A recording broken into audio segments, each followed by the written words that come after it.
Are you ready to hear Gentle on My Mind the way it was meant to be sung? Wildwood Flower, performed by Jeanette Carter. Jeanette shares with us personal glimpses of the famous Carter family and their influence in American music. Or how about a little Doughbro music from bashful brother Oswald? There's all that and more on Grassroots to Bluegrass Volume 7. Jim Shoemate recites the touch of the master's hand, and Leroy Troy is up to his usual shenanigans. But first, let's watch as Jim and Jesse join Walter Bales on his song, Ashamed to Own the Blessed Savior. We ought to call on Jim and Jesse to do us here if they will. And there you go. Mac, are we on? Well, we got the mics over there set up. We were going to do a thing with Walter. Can we do that? Sir? Can we do the one with Walter we were talking about? Oh, yes, that's lovely. We have recorded several of the Bales Brothers songs and admired them all down through the years. Used to listen to them on the radio when I was just a little boy. You've heard that all your life, haven't you?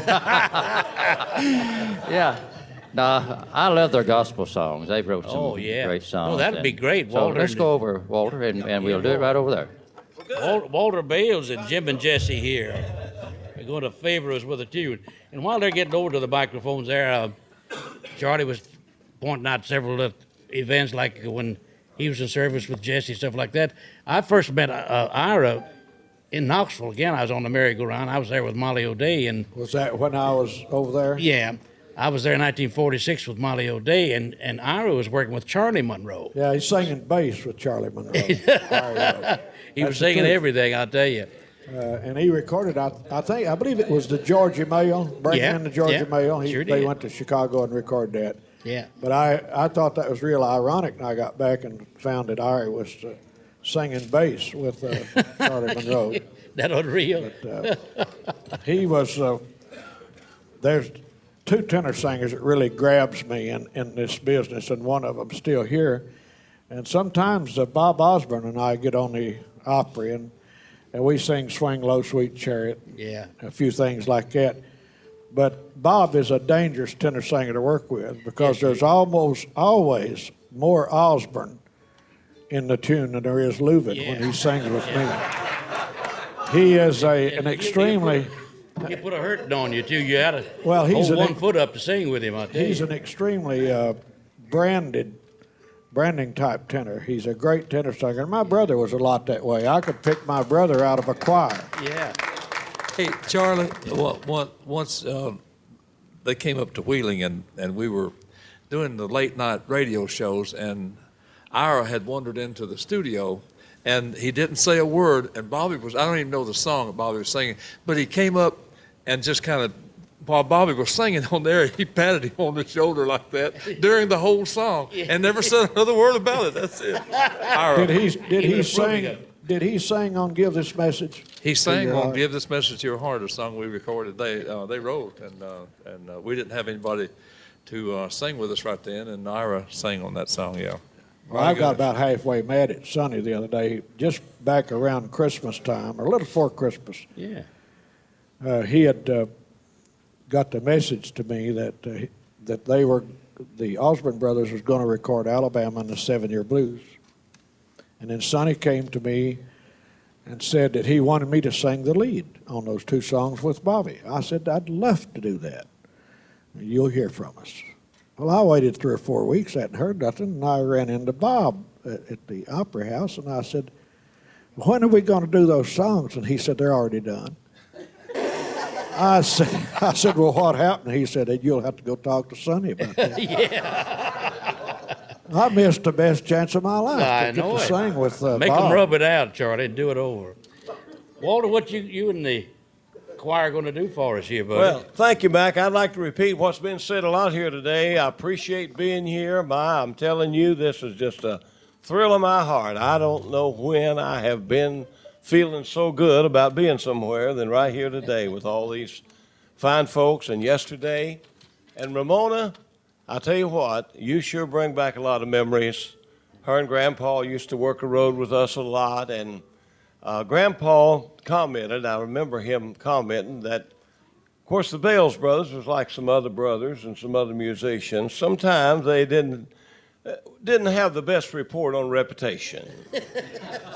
But anyhow, Ramona told Grandpa that when she worked with us, that we were perfect gentlemen. And I told Grandpa, I said, hey, when there's a lady there, you can't be anything else but a perfect gentleman. And Ramona, we love you. We loved Grandpa. God bless you. I got to get in just a little bit on the Browns Ferry 4, though, okay? When we recorded for King, we recorded for Columbia, first had to go clear to Chicago in 45 because they didn't have a studio in Nashville. Now, if you can imagine that. But when we recorded for King just, they didn't pay much. I think Cowboy Copeland's is the only one ever collected off of them, and I think he threatened. But anyhow, they would record the cheapest way they could, so they rented the Studio A at WSM there in the National Life Building. And the Browns Ferry 4 was recording at the same day we was. They would go in, they'd do a few songs, come out, we'd go in and do a few songs. So I thought about that when you was talking about the Browns Ferry 4. I'll tell you, it's just wonderful to recall these memories. A song that I wrote about the time, that I wrote Dust on the Bible, that Jimmy and Jesse has recorded. Now, these wasn't the first ones I wrote. I started writing when I was about 17. I Want to Be Loved But Only By You, and Will the Angels Have a Sweetheart? But these songs have certainly stayed around. And here's one called Ashamed to Own the Blessed Savior.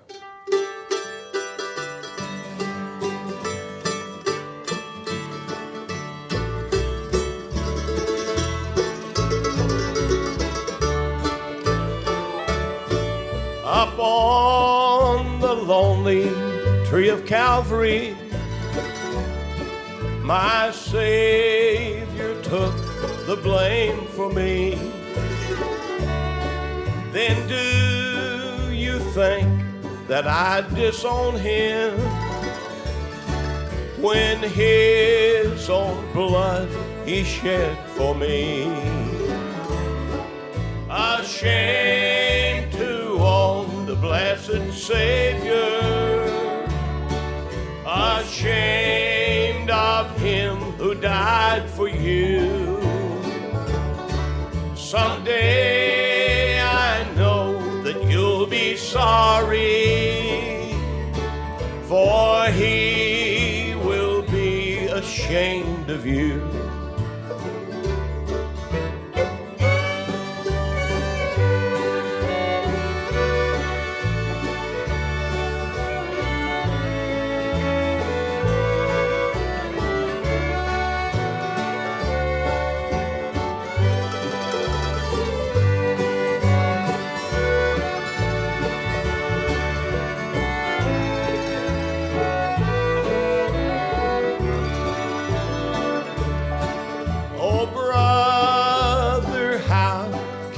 Deny him, ashamed to own God's gift of love, our only promise for tomorrow, our precious Savior from above. Ashamed to own the blessed Savior, ashamed of him who died for you. Someday I know that you'll be sorry, for he will be ashamed of you. Oh Lord above, look down upon me, though I'm not worthy now to pray. Please cleanse me, Lord, and make me holy, that you would own me every day. Ashamed to own the blessed Savior, ashamed of him who died for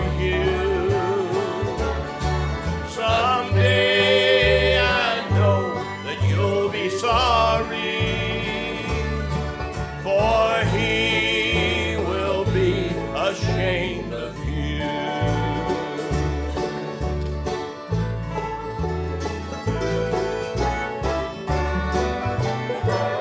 Jim and Jesse, give them a good hand. I'm telling you, these boys are good pickers. I want to do this for Bill Clifton. He helped keep the Bales brothers songs alive, and Mac Wiseman did too. Right. And I want to remember old Leroy Troy. He went clear to Holland with us. And Leroy Troy, he's just one in, he's just one in a row is what he is, one in a row. And he bought one of our old books over here that we used to sell in 1945 on WSM and had me autograph it for him. God bless you, Leroy Troy, and give your folks my best. Thank you, Walter. And hey, remember when we was in Holland at that festival and you had a headache and somebody gave you a pill or two? Yeah, it was a pill too. And we got on the stage and their theme song was Remember Me. Remember Me. And he started to sing it and forgot the words. That's right. I sure did. Or That was some pill. A while ago, we was taking a little break, and Oz and I were out here, he with his cane and me with my electric walking stick, and Jess said, Oz, I'll run you a race, and he said, well, wait a minute, I'll get a counter to clock us by.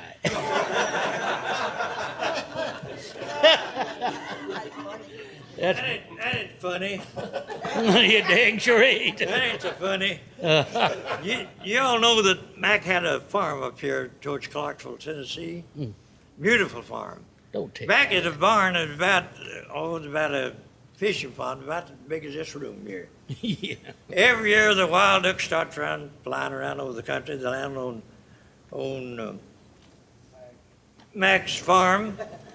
They get into his corn, they almost eat him out of house and home. He invited me to come up there and see if I couldn't kill the ducks. He said he'd tried every plan in the world to kill one, and never killed one.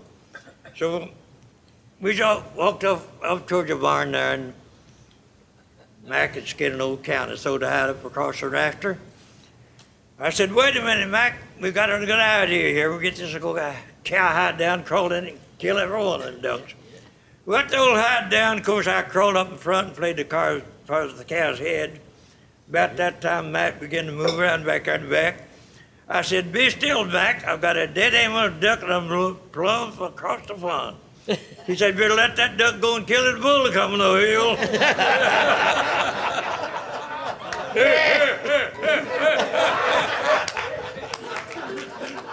Hey, That's the truth if I ever told you right there. Yeah, let them ducks go and kill that bull. I bet you John Hartford could dig me out of a hole right here. Why don't you do that ever famous one that you put down that everybody has done? That they have to hold the money in trucks when it's royalty time. Say, get that band to come over here behind me. We get I a was gonna couple of the say bands going. This song has a reputation for being a pop song and not a bluegrass song. But when I wrote it, I was a bluegrass banjo picker living in southeast Missouri in the cotton fields, and I sure didn't write it as a For a pop song. whatever. It's been one of the best all-time songs I've It's heard. been good for me, and I appreciate it a whole lot. You cry all the way to the bank, don't That's you? exactly right, Yeah. Walt.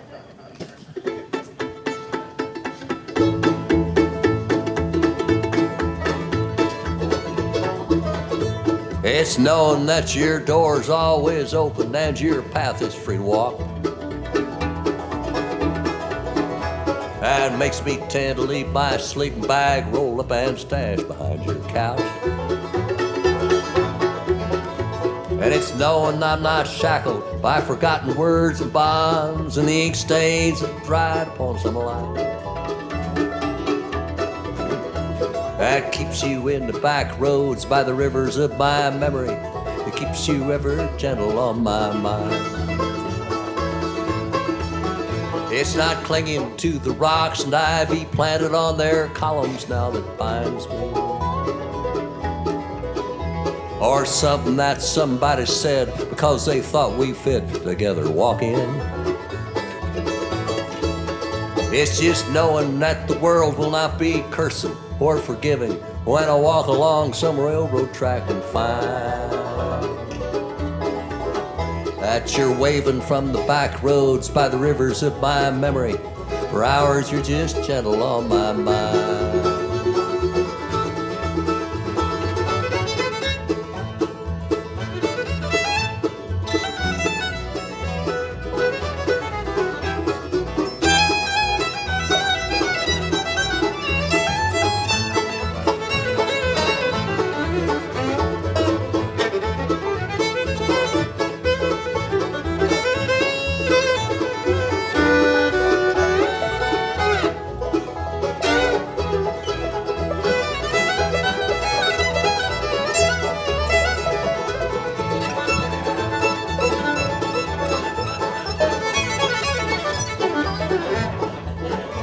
That's my Benny Martin honorary lick. I'd like to dedicate this to old Big Tig if he's out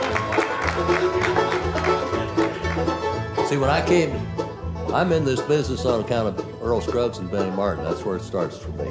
I went to see him in 1954 at Chain of Rocks Park, and they walked out there in them two-tone shoes, and I've never been the same since. Oh, the wheat fields and the clotheslines and the junkyards and the highways come between.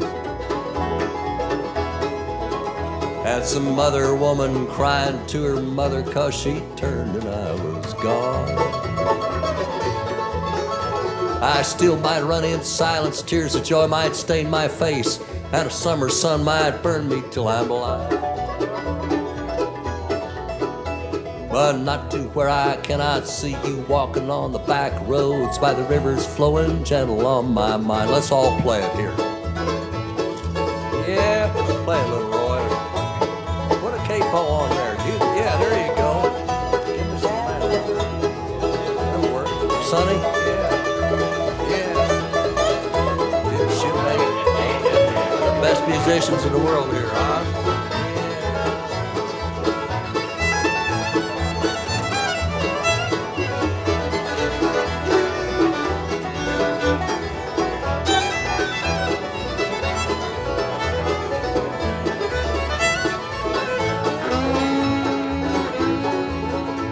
I dip my cup of soup back from the gurgling, crackling cauldron in some train yard.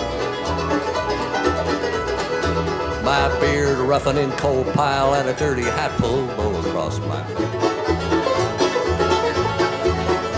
Through captains round a tin can, I pretend to hold you to my breast and find that you're waving from the back roads by the rivers of my memory. For hours you're just gentle on my mind.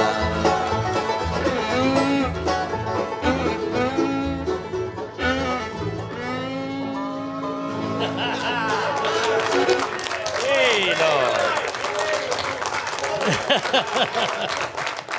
Ah, John, that's a classic. No wonder everybody recorded that one. Took you to Hollywood and everywhere, didn't it, John? Yeah, buddy, put me in a fast lane.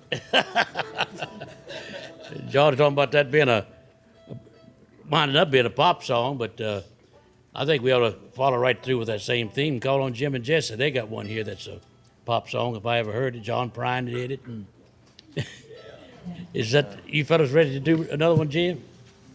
Well, I don't know about a pop tune. Well, I thought you was going to do Paradise. Did you decide to do a different one? We could do Johnny Be Good. Okay, John. Hey, there you go.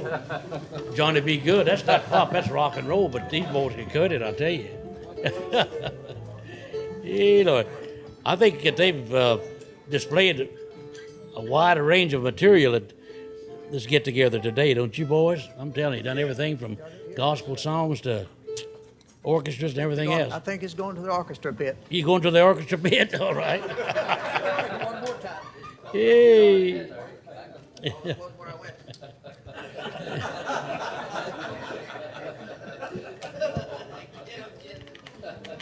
Jim said they'd already been to the orchestra pit once. Yes. Let me tell a Jim and Jesse story right quick. All right. A friend of mine went to see them in Sandy Ridge, North Carolina, and come back and said there's something back in the 50s. Jesse just got out of service. They playing a tape over the sound system. I said, no, they don't do it. Yes, they are. I watched his mouth. It ain't with a tenor. It ain't with a tenor. I said, well, they're going to be over here at Spray School next month. Why don't you go with me? So I went. He sat on this side of me, and a big old guy sitting over there. He said, now watch his mouth. Watch his mouth. I said, well, I can't tell, no. He said, well, there's a tape playing. See, watch Jesse's mouth. It ain't with a tenor. And the old big guy said, hey, man, watch the guitar's mouth. He's the one singing tenor, and shut yours. He thought because he's playing the mandolin, he's singing tenor. Well, he's supposed to be the tenor singer in North Carolina, you know. Tell them about it, fellas. Thank you, Carlton. I remember we was talking about Carlton Haney a while ago. I remember I did something one time. Carlton didn't know which direction I was going, you know, back You when. wasn't the only one.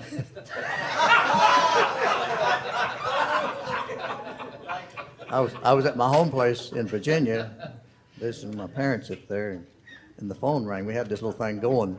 Every time the phone would ring somewhere, you say, that's Hollywood calling. And the phone rang one night, and the operator came on. That's when the operator would come on and tell you. She said, this Hollywood calling Jesse McReynolds. I said, now who's this? Pulling a prank on me.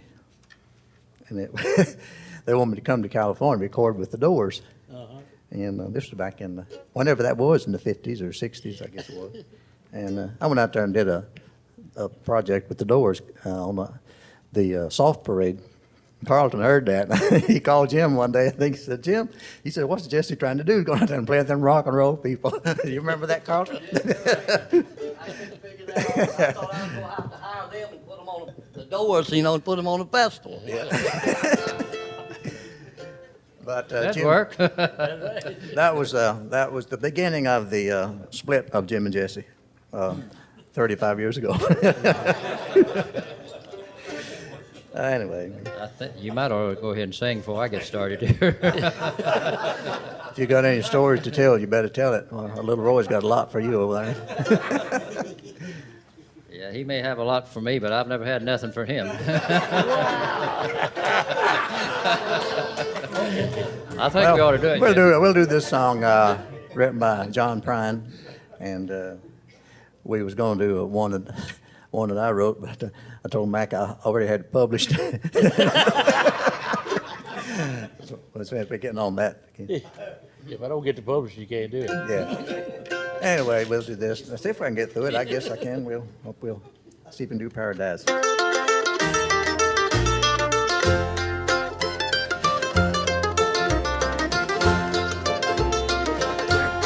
I was a child, my family would travel down to western Kentucky where my parents were born.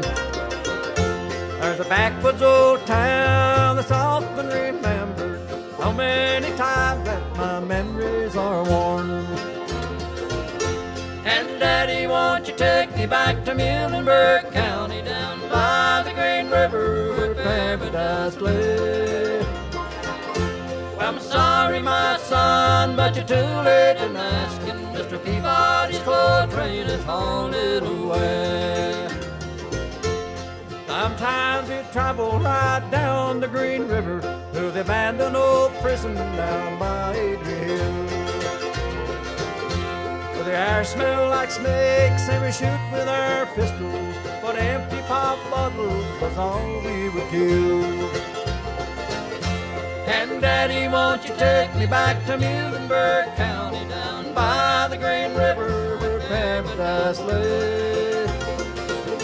Well, I'm sorry, my son, but you're too late in asking. Mr. Peabody's coal train is on it away. And the coal company came with the world's largest shovel. They tortured the timber and stripped all the land. They dug for their coal till the land was forsaken, then wrote it all down as the progress of man. And Daddy, won't you take me back to Muhlenberg County down by the Green River where paradise lay? Well, I'm sorry, my son, but you're too late in asking. Mr. Peabody's coal train is hauled away.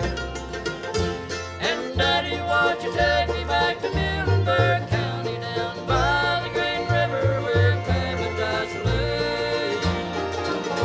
Well, sorry, my son, but you're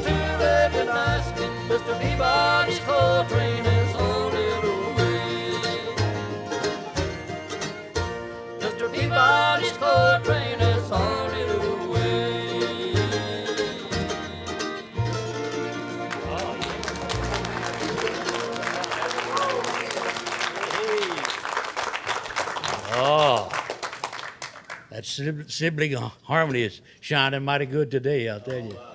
Little Roy, I was just kidding what I said about you there. Oh, that's fine. I get you. In fact, I've never been more serious in my life. I understood now that they asked you to come out. They asked you to come out and play for the Doors, and you understood them to say asked you to come out and play for the Door, which as a bluegrass musician you were used to. That's what he's been doing for Carter. I asked them if I could bring Jim, and they said, "Who's he?" We've heard a lot of stories here, but I think the true ones are as entertaining as the sad ones, to tell you the truth. But I was just thinking of a couple of things. Jim Shoemate and I was visiting a little bit, a couple of things that happened when we were with the original Foggy Mountain Boys. Our transportation wasn't quite up to date, but it was, He took us there and brought most us of the back. time it was reliable. I had a 39 Studebaker, and the Scruggs used to make fun of the lights that you had to hold a lantern out front, see where you was going. Yeah. And every time you'd have the front end lined up, and hit a pothole, it'd squat like that, see? But Lester had a 39 Ford station wagon, one of those with the canvas top and the wood sides and stuff. And we'd alternate driving on the road each week, you know. See, I think I had a 41 Chevrolet convertible. Oh, did you? Yeah, and Cedric yeah, he you had had the best car eyes on and style, man. in the I was van, but riding high. you wouldn't use it on the road, would you? Cedric had a DeSoto. We called it the DeSoto, you know. But anyhow, we was driving Flat's old wagon one time. We went way back up in the mountains, played a school or something out of Mountain City, Tennessee. Coming out of there late that night, there wasn't a light nowhere, a star shining anywhere, and the cotton picking generator went out, and the lights went out on the wagon. And no place you could go and call anybody or get any help or anything. So we had stopped in Abingdon and picked up a couple of hundred posters that we advertised with at the printers. So I sat on the fender of that station wagon and burned those posters so we got out of the mountains. You remember that? Yeah, I remember. We really did. Laid like a torch with an Indian going back in there. Burn it out, throw that away, and light another one, see? And another time, we had a Barney Fife experience. We was all in this station wagon going over toward Richlands, Virginia. And Yeah.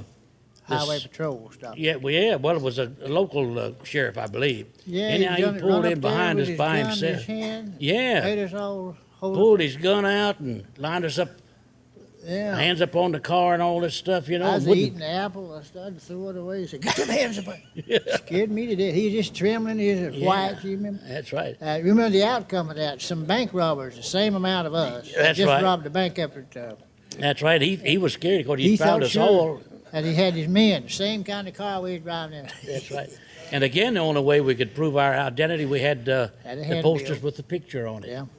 And finally, after he got calmed down enough to let us show him a poster, and we matched the pictures on the poster, he Yeah. let us go. But I was a little concerned because he might have had his single bullet in the chamber there, you know. I want you to know I was very much concerned. I was very. We was on our way over to Richlands to play that fiddle contest that you Yeah, that's right. won that We had day. to- I put you over pretty good, didn't Mac, Yeah, I come out pretty good on that deal. was those posters in the post office?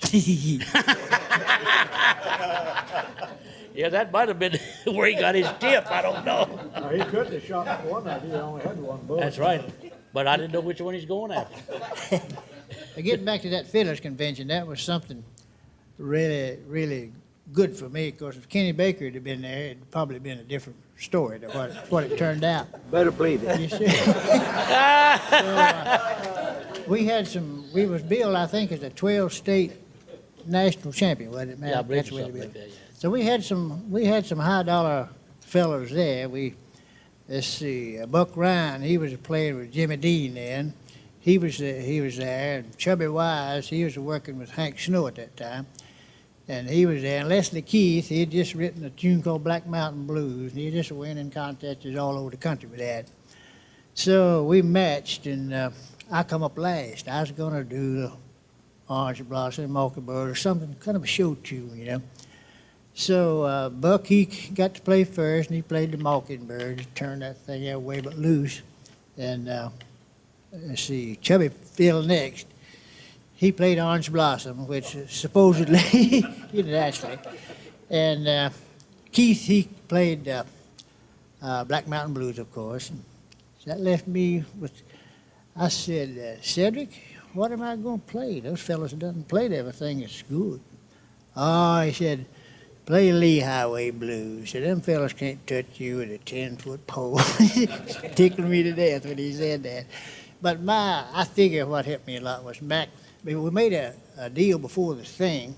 One guitar man was to play for everybody. Then nobody could say, well, if so-and-so had played for me, it'd have been different. But Mac, he played for all of us.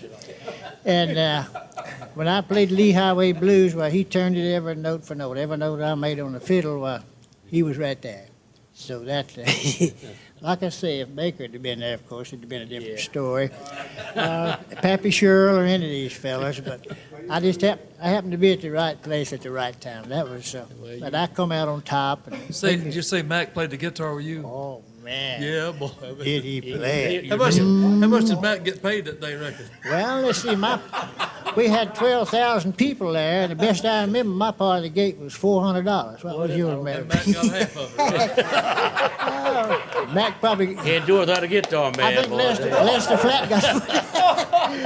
Not trying to judge fiddle players, because I think all musicians like apples and oranges. There's no such thing as a best. But all of you better be glad that Scott Stoneman wasn't there that day. I played one of his tunes, I think. A contest fiddler I believe I ever saw, because he gets out his toothpicks and his comb and he plays it standing on his head and all this kind of stuff. You have to be careful how I've noticed in this group here, you have to be awful careful what you say. People take things out of context, which leads me up to a story I won't tell. It won't take long. This farmer, he had taken his pig to the market and he's driving his pickup truck. And of course, his old hound dog always rode along with him. And so he was going to the market, and all of a sudden a hot rodder come out the side road, run a stoplight, just tore everything all to pieces. They called the local deputy sheriff. He come out and squared everything away and went on home. And one of his farmer's friends said, I understand that was that other fellow's fault, wasn't it? He said, yeah. We said, you ought to sue him, get you some money. Why? I said, I can't sue him. He done the thing settled. Yeah, but said, tell him that you got hurt, and that'll do it. He thought about it. I said, maybe I should sue him, get me some money. So he went ahead and sued the man. They got into court. They had this fellow's attorney had the old farmer on the stand, and he said, now, sir, is it not true that you told this deputy sheriff standing right here, right after the wreck, that you never felt better in your life, and you here now suing the man for being damaged? Yeah, he said, that's right. But he said, you have to understand now what context I said that in. Well, he said, do tell the courts, do tell the courts. Well, he said, you see, it's like this. He said, the old hound dog was laying there with 2 legs broke, just a squabbling and carrying on. Deputy took out his gun and shot him, got out of his misery. Pig come rolling out, his back broke, a squealing chicken. Shot him, got him out of his misery.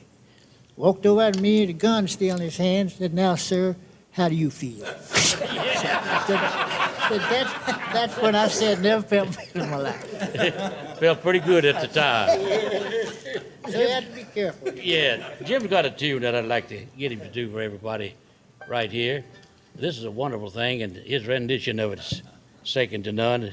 It's the touch of the master's hand. You want to do a sit there, Jim, or you need to? Yeah, I'll do that if I can remember it. I think I can. I recorded it some time back on one of my recordings, and it's doing real well, and I appreciate it. It's an old story we've heard for years, and everybody does it a little different. And I guess everybody that does it just different than somebody else does. And this fella was auctioning off a fiddle, and he said, what am I bid for the fiddle? And held it up with the bow. $1, somebody said. Another said $2. Only $2? Will someone make it $3? Yeah, $3. $3 once, $3 twice. Going for $3. But no. From a room far back came an old gray-haired man, picked up the fiddle and the bow, and he wiped the dust off the old violin, tightened up all the strings, played a melody soft and sweet, yeah, much like the angels sing.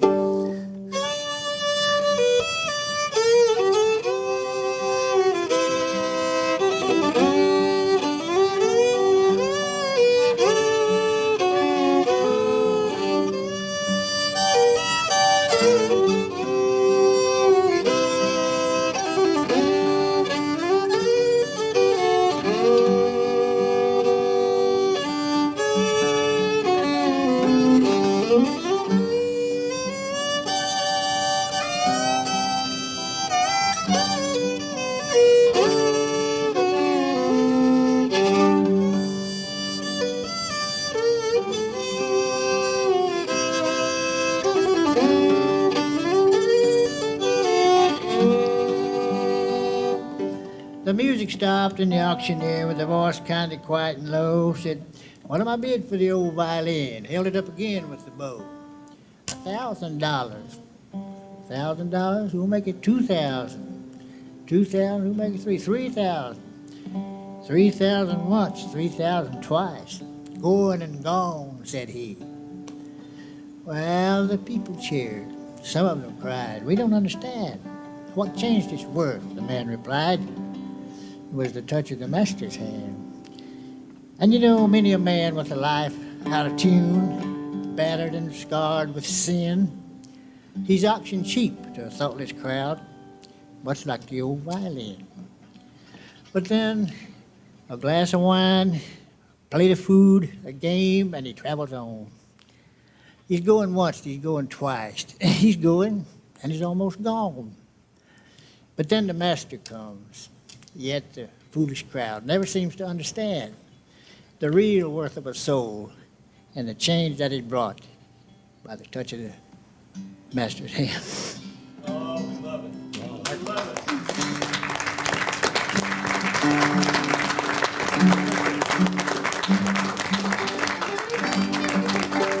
That's beautiful, Jim. Beautiful indeed. Thank You're you. stronger. You're a stronger fella than me. I couldn't have got through that.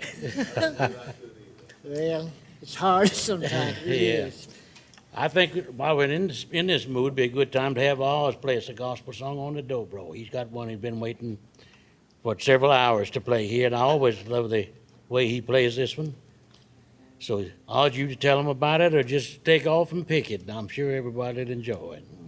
Play the same one he played. There you go. That's right. The old boy back me up and see.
Another touch of the master's hand, I'd say, huh?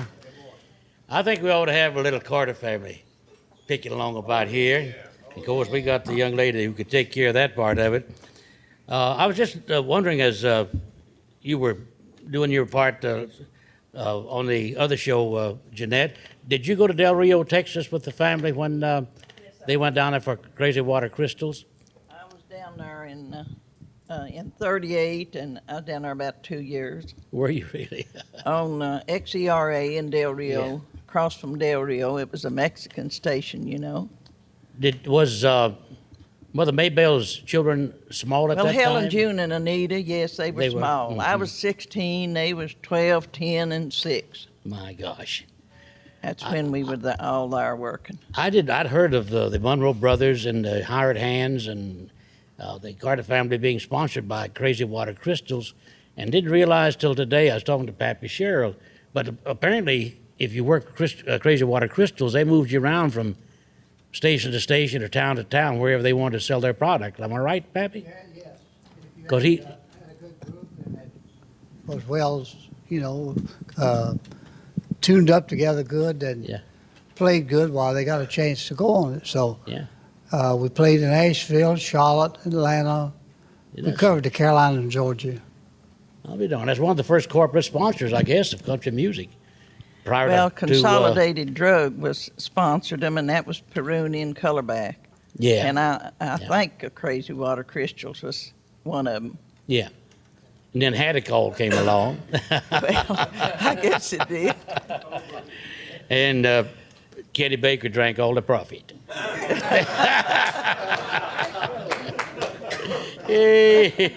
Along with, well, we won't put nobody else on that.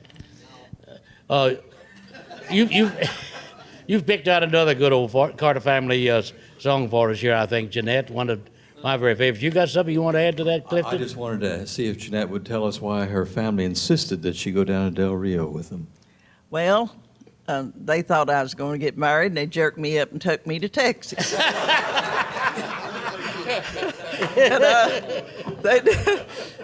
Well, when I come back home, I still got married. It's delayed it a while, you know. They just put it off, huh? Yeah.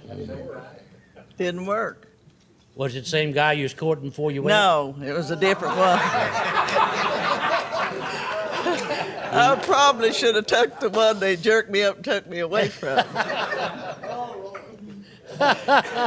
That's what I say, Is man. the last one still living? Yeah, he's still living. You know, he's going to hear this. Well, he may do it, I don't know. Yeah. But that's the truth. They took us to Texas to work. Well, it was pretty hard to be away from your children, and they'd down there working, so they just took the children along, you know. That's great. And they went a long way, Helen, June, and Anita. I tell you, they did. Yes, they certainly did. They worked very hard. They worked ever since they was children. Yeah. And music. I worked in music ever since I was a child. I've slowed down a few times, then started out again. Yeah. But kind of got you in and took off again, huh? Yeah. This song that you're going to do for the Blue Eyes, the one you're going to do, right? I think so. Yeah. Where did that come in the recording career? Was it towards? Well, that was among the first, I think. Because Weeping Willow, I believe you said, was the very first. Weeping Willow, Burn Me on the Weeping Willow was the first one. Okay. Well, that married girl, single girl, when did that come in? That was one of the first ones. I heard my daddy say that was their first big seller. Mm-hmm. Of course, back then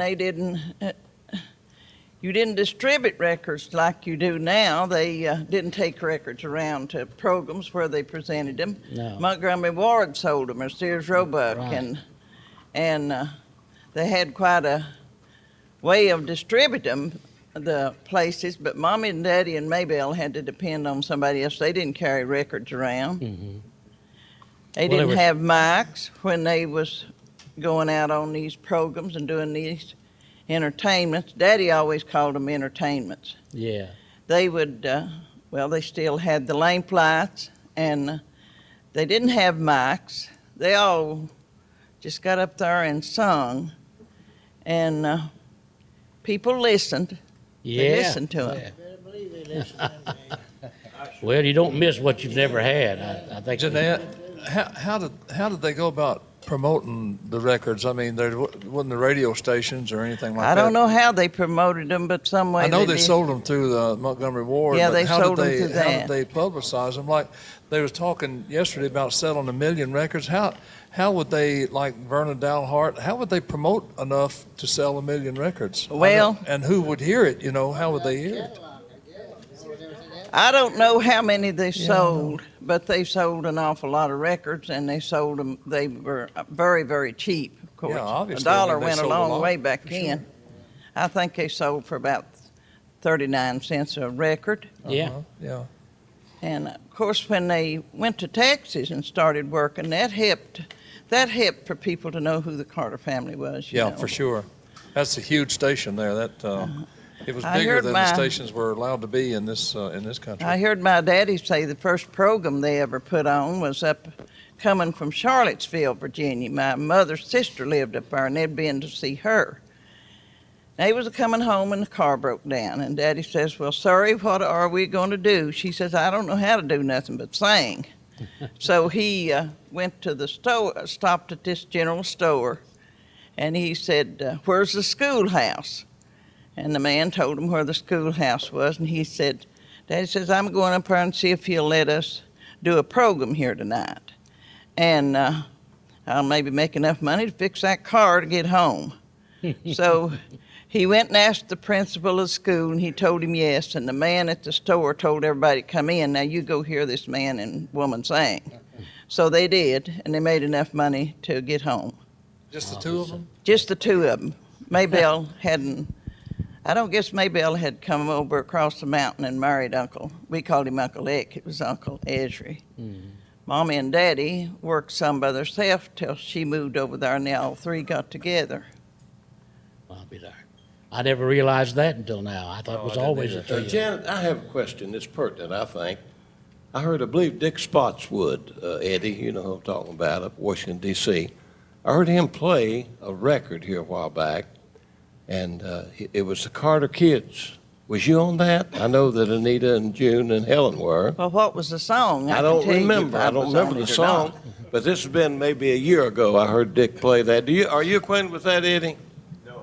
Well, if you're not, we might as well forget it. Now, they usually sung, them three sung together as a trio, and I sung by myself when I was in Texas. I worked by myself. Jeanette, how do they, when they go somewhere to play, how would they promote? I know in the early days, back in the, early 50s, what they call ballyhoo. They'd have and Jim and Jesse, you guys know what that is. They just put a speaker on the car and drive up and down through a town and say somebody's going to be here in town tonight. Well, I don't remember how would they doing Mommy and promote Daddy those things? Maybelle that way. I don't think they did. I don't think they had speakers back then, did Nah. Well, no, they wouldn't have had a speaker, no. But how'd they go about promoting when they go somewhere to play? How'd people know they were going to be Well, there? Daddy put up a lot of posters. He would make posters or write it down on a piece of paper or something, stick it up at service stations and schools, and that's the way. They didn't have advertisement back then like they have No, now. I know. I didn't know how they did it. Well, would you do the Blue Eyes for us? This is one of the most famous melodies ever, I guess. Every time this melody's been Well, I've used, it's heard been my a hit daddy song. say this was the best seller, I believe, of any. Yeah. Anyway to start with. So the same melody of Take the Night of My Blue Eyes is similar to The Great Speckled Bird and Wild Side of Life and Wasn't God Who Made Honky Tonk Angel. Anytime they ever used that melody, it was a hit, it seems like. This is the original one here. Would been better for us both had we never in this wide wicked world have never met. For the pleasures we both seen together, I am sure, love, I'll never forget. Oh, I'm thinking tonight of my blue eyes, who is sailing far over the sea.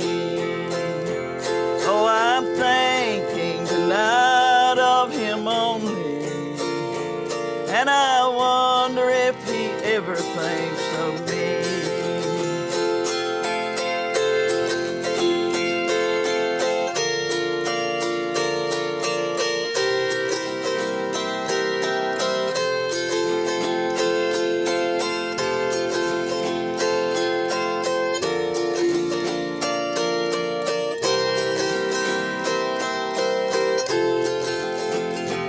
Oh, you told me once, dear, that you loved me, and you said that we never would part. But a link in the chain has been broken, leaves me with a sad and aching heart. Oh, I'm thinking tonight of my blue eyes, who is sailing far over the sea. Oh, I'm thinking tonight of him only, and I wonder if he ever thinks of me.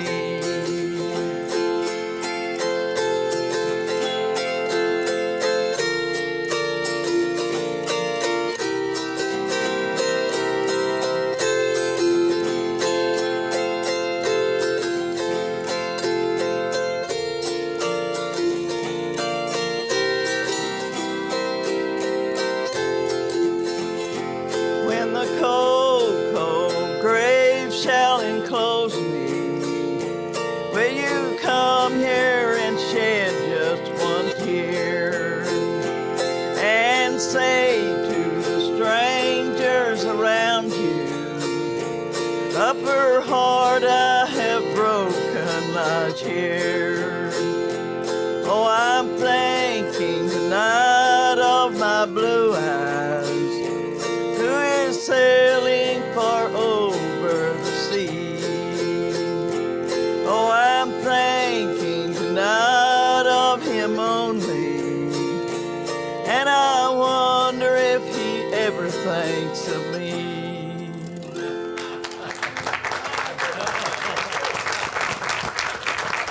Oh, boy.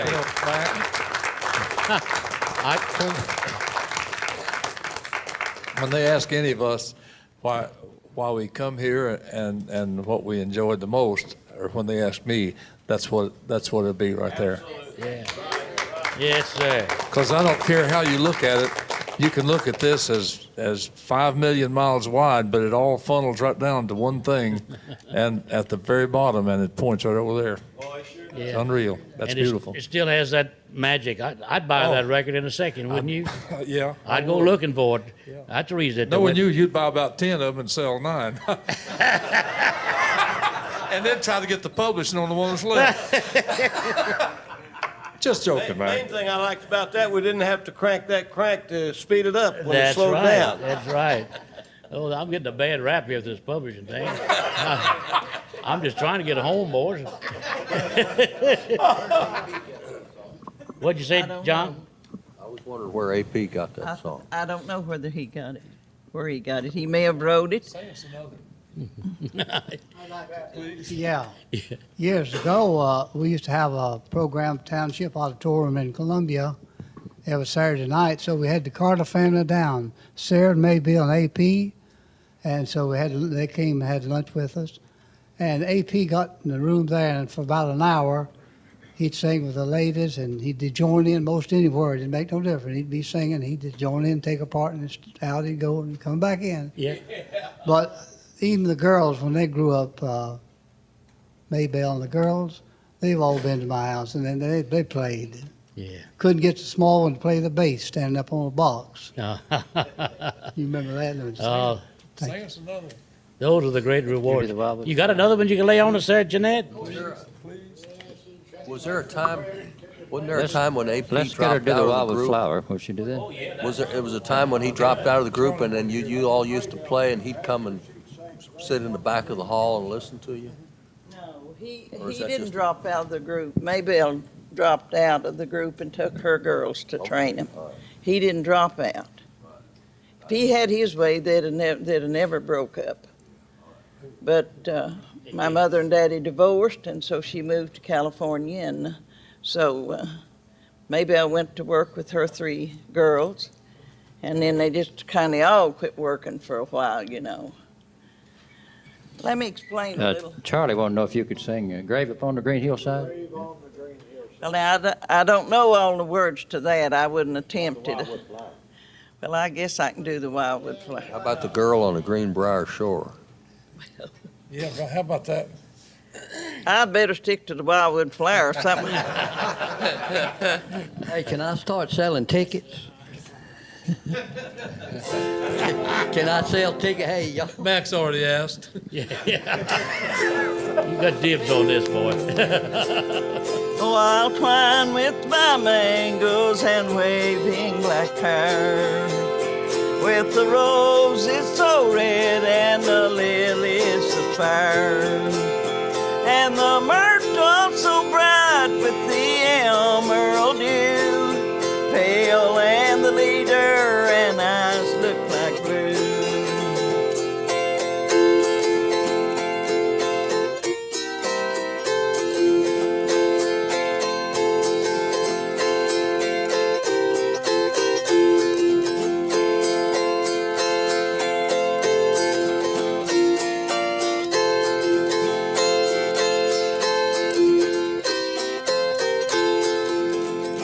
I will dance, I will sing, and my love shall be gay.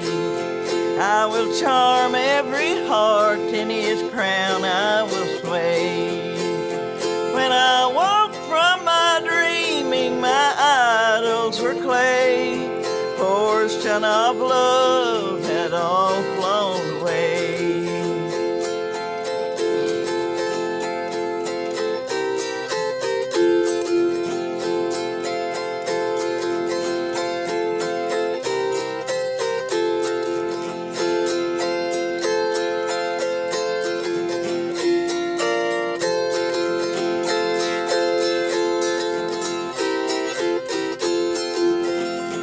Oh, he taught me to love him and call me his flower that was blooming to cheer him through life's dreary hour. Oh, I long to see him regretted or care, gone and neglected, this pale wildwood flower.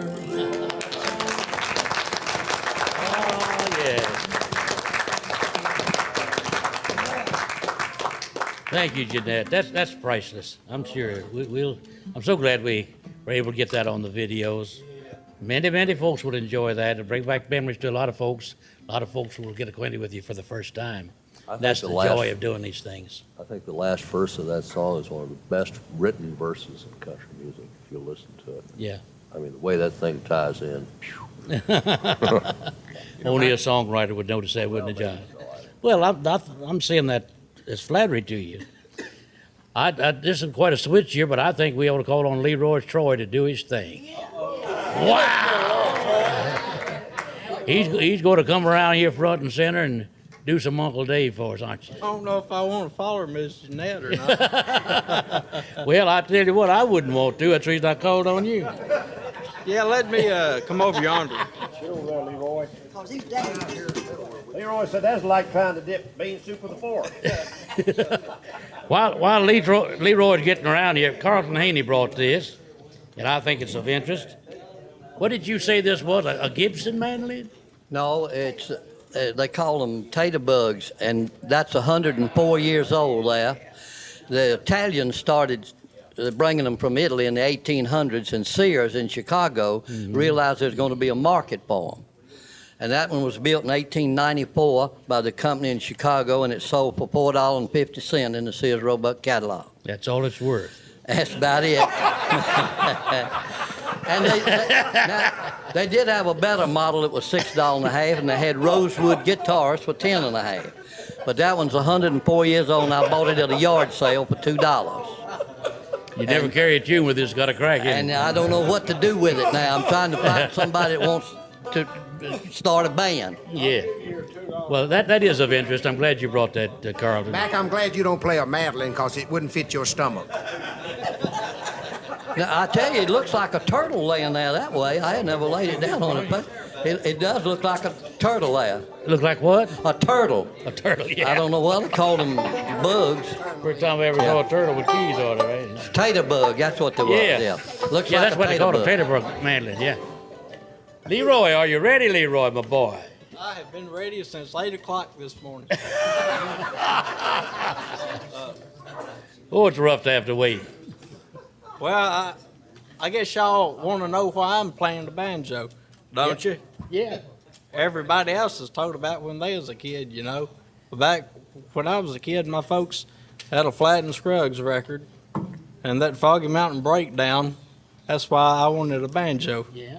Earl Scruggs, so it's all his fault. And they had a record of A-Cuff and a record of, had several different artists on it, country artists, and one of them was Jimmy Rogers. And so when I was about 7 or 8, I kind of started, you know, going down that way.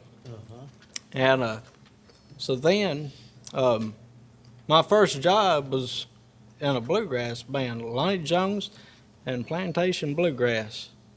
And then I got hooked up with the Bales brothers, Walter Bales there, and Ernie Ferguson, and Walter's brother Kyle.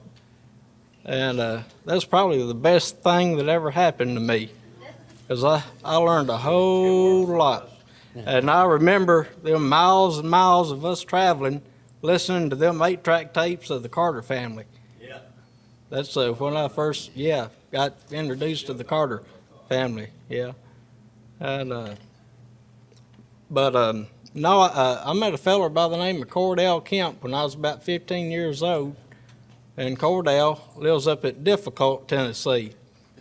And when he was a boy, Dave Macon would come up to Defeated Creek. Well, it was called, the community was called Hogtown back then, and they had a one-room schoolhouse up there.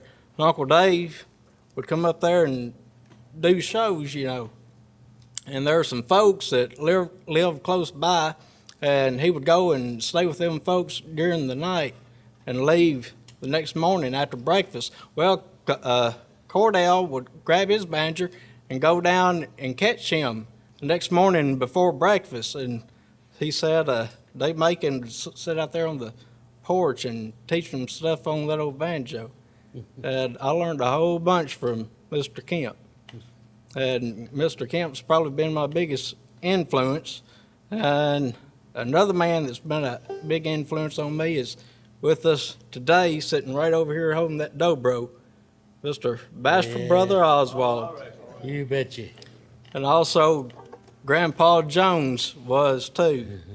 I reckon Grandpa was the first one that I heard play that style, you know.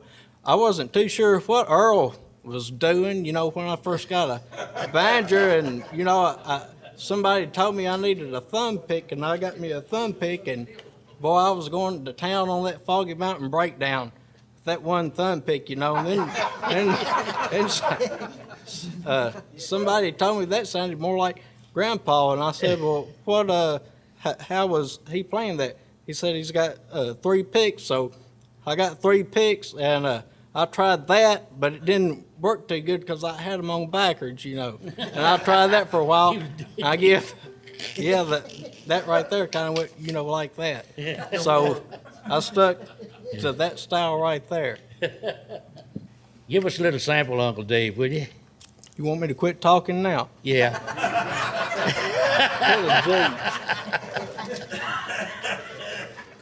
One called the New River Train.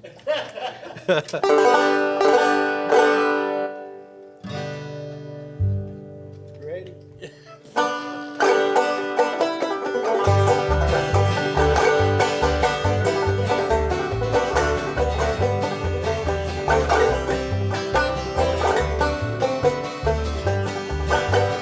Darling, you can't love one. Darling, you can't love one. No, you can't love one and have any fun. No, darling, you can't love one. Darling, you can't love two. No, darling, you can't love two. No, you can't love two. Still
Hey. Uncle Dave would have been proud of you. You do any more of his tunes that you pull tricks with there? That tune there, I learned from Walter. Remember? Do what? That tune there, I learned from you. Yeah, right. Well, I hadn't got my picks with me. I think they're no, I can't use that pick. Keep my skillet. How about Get it? what is that song? Huh? No, I done that Keep the yesterday. Skillet Greasy. Well, I'll have to retune for that. That's a day making tune. Yeah, it sure is. Hit me a seer, bud. The boing. While Leroy's tuning there, I'd like to tell you a little story about one time I was sitting at the house and somebody knocked on the door and just walked in the kitchen there. And it was Leroy, you know, and he said, "Come here, I'll show you something." And so I stepped outside there, and he had his truck pulled up there in the driveway. And there was a coon standing in the front seat looking out over the door, you know, had the window down. And you had him tied up there about where the light is in a pickup truck, you know. And so we was talking about this coon. After a while, he'd just walk around on the seat, and down the floor, and up on the back, and everywhere, you know. And Leroy had a little pocket right here under the steering wheel, you know. That coon, he got there on the seat and run his hand down there and pull a pistol out, you know. Out of that pocket? Yeah, out of that pocket. He had that pistol. Leroy said, "That's a no-no."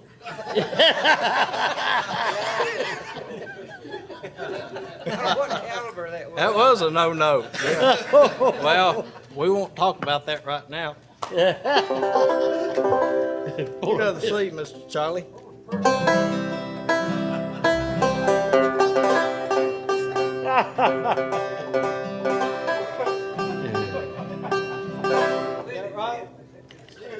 Got Mr. Mike Bubb on the bass fiddle there, and Mr. Charlie Cushman on the guitar. They've been working hard, you know it, today and everything. And Ronnie and all of them, basically the Dale McCurry band. Yeah, I know it. I think that's about right. Y'all ready? Now, you know that thing kind of has an offbeat to it, you know. You know what I'm talking about? Okay.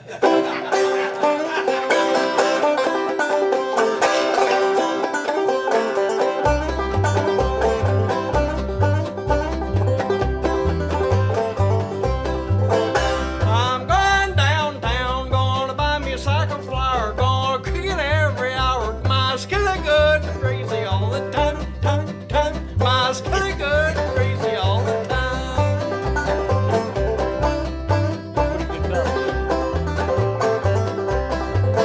Got chickens in my sack, bloodhounds on my track. I'm pulling for my little shiny home, home, home. I'm pulling for my little shiny home.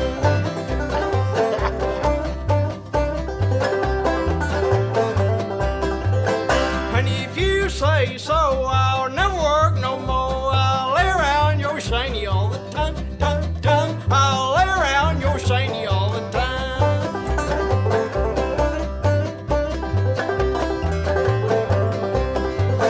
I'm going downtown, gonna spot me the cam. Got my skillet good and greasy all the time. My skillet good and greasy all the time.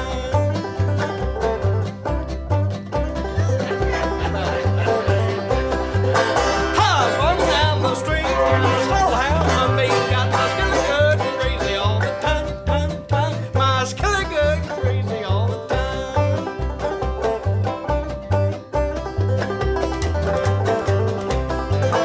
I'm going in the hills, going to get me a jug of whiskey, going to give it all to Misty. Keep her good and high and boozy all the time. Keep her good and high and boozy all the time. Thank you much. Thank you, Leroy. You sure. Anybody that knew Uncle Dave, you could see him sitting there, couldn't you? You got him down pretty pat, hadn't you, Ramona? Yes. Hey, Mac, before we go on, hey, Eddie? Yeah, man. Mr. Adcock, how much money you got in your pocket? Well, I mean, just guess at it. I know. Well, we could pool it, and we could pay Sonny to do that, because I'd love to see him do that trick with the banjo. And especially that banjo, right? I know one thing, if we either You one did start off that, buying me another banjo. either one, You clear everything out up here. Because the minute I did that, it hit the ceiling. I was going to say both of us would be dead because of this banjo would kill us. Be like a missile there, wouldn't it, boy? Clear the territory. Original 9-pound hammer is what would happen with that.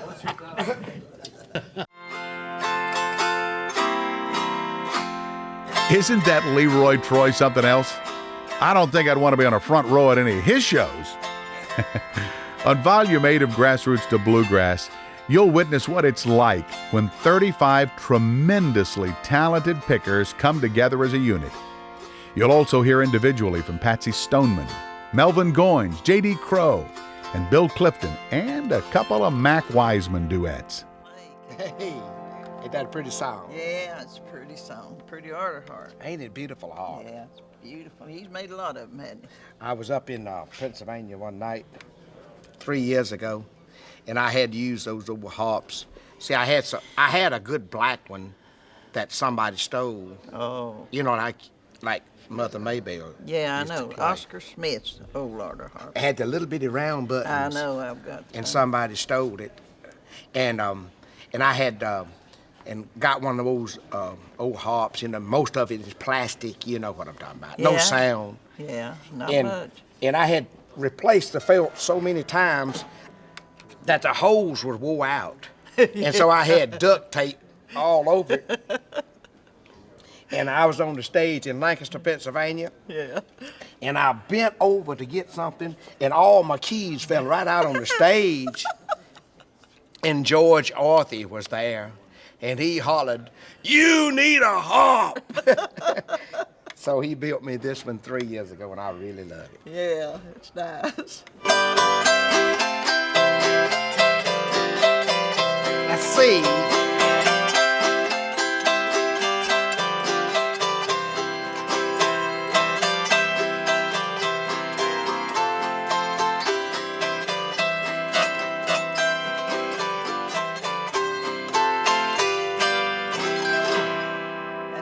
When we gonna come up to your place again? I want to sing there again. Well, I'll have you again sometime. How's Joe?